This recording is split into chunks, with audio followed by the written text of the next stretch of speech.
अस्सलाम वालेकुम। क्वेश्चन 11 तक हमने कर लिए थे। क्वेश्चन 12 मैंने आपको नहीं करवाया था, तो वो भी करवा देती हूँ। देखें कि क्वेश्चन 12 जो है वो हमारे पास है ए की पावर 5 है -5 और ये ऊपर 3 है।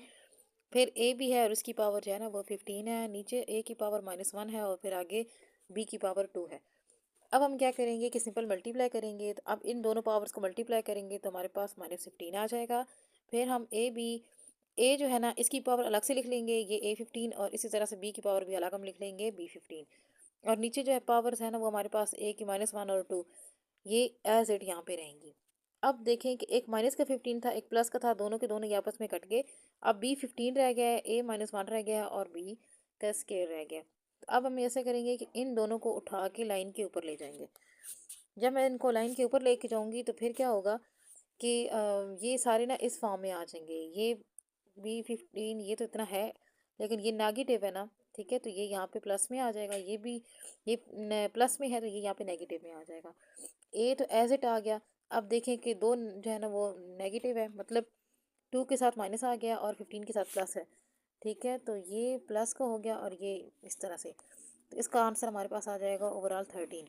तो B13 और ए सिंपल आ जाएगा और ये हमारे पास इसका आंसर आ जाएगा। इसी तरह से हमारे पास अब क्वेश्चन नंबर जो है ना 13, इसमें हमें बताया गया है ए 5 है, B4 है, सी जो है वो 2 है, दरमियान में डिवाइड का साइन है, फिर ABC लिखा हुआ है। ये बड़ा आसान है, ज़ाहिर सी बात है। डिवाइड है तो इसका मतलब क्या है कि हमने इसको क्या करना है, नीचे लिख लेना है। ठीक है, बटे में लिख लेना है, या फिर आप इसको उल्टा दें, उल्टा के ABC कर लें। तो या सिंपल आप इसके नीचे जो है ना इसको लिख दें। जैसे लिखेंगे तो अब एक ए इधर से कटा, एक ए इधर से कटा, 5 ए थे, 4 बच गए। एक बी इधर से कटा, एक बी इधर से कटा, 4 बी थे ये इधर। ठीक है, तो अब 3 रह गए हैं। अब एक सी यहाँ से कट गया, एक सी यहाँ से कटा, 2 सी थे। ठीक है, तो इधर अब एक रह गया। तो ये हमारे पास इसका आंसर आ जाएगा, जिसमें ये देखिए A4 B3 और साथ में सी जो है ना ये आंसर आ जाएंगे। अब हम क्वेश्चन करेंगे 15 वाला। तो 15 वाला क्वेश्चन हमारे पास ऐसे है, 2 की पावर 3 है, 6 की पावर 5 है और 3 की पावर -3 है और 4 के पास जो है वो -4 हमें दी गई है। अब हम क्या करेंगे कि इसमें हमने सिंपल जो है ना इनकी पावर्स को सेट करना है। जैसे कि हमारे पास देखें, अगर मैं आपको इसकी बात बताऊं, ये वाला जो हमारे पास 6 है इधर। ठीक है, तो अब हमारे पास जो 6 है इसको हम सेपरेट कर सकते हैं। 6 जो है वो सेपरेट होके, ठीक है, जब इसको सेपरेट करेंगे तो आप इसका एलसीएम निकाल लें। ठीक है, 2 3 ज़ार और 3 1 ज़ार। दो इसकी जो है ना हमने फ्रैक्शंस बना के वो हमने लिख लेनी है। ठीक है, जैसे कि हमने इसकी जो फ्रैक्शंस हैं वो इधर लिखनी है, एक 3 और एक 2। इसी तरह से अब हमारे पास नीचे जो है ना वो 4 है, तो अब 4 की फ्रैक्शंस निकालेंगे। ठीक है, तो इस तरह 4 है, 4 की जब फ्रैक्शन निकालेंगे तो हमारे पास दोनों जो है ना वो 2 में आ गई हैं। तो हम इसको जो है ना इस तरह से लिख लेंगे, 2 और 2 मल्टीप्लाई लिख लेंगे। अब हमने क्या करना है, 2 और 3 की जो वैल्यूज़ हैं उनको सेट करके करेंगे, लिखेंगे उनको। तो अब हमारे पास ये 2 की पावर 3 है तो वो एज इट आ गया।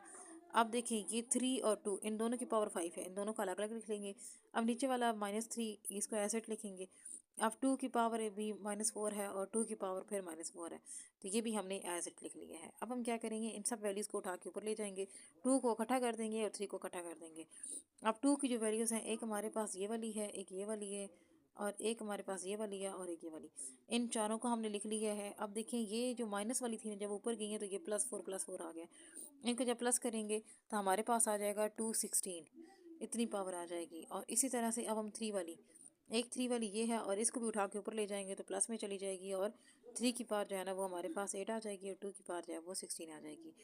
अब 2 की पावर 16 का मतलब ये है कि आप 2 को ना 16 टाइम लिख के तो उसको मल्टीप्लाई करोगे तो आपके पास ये आंसर आ जाएगा। 3 को भी 8 दफ़ा लिख के तो आपके पास ये आंसर आ जाएगा।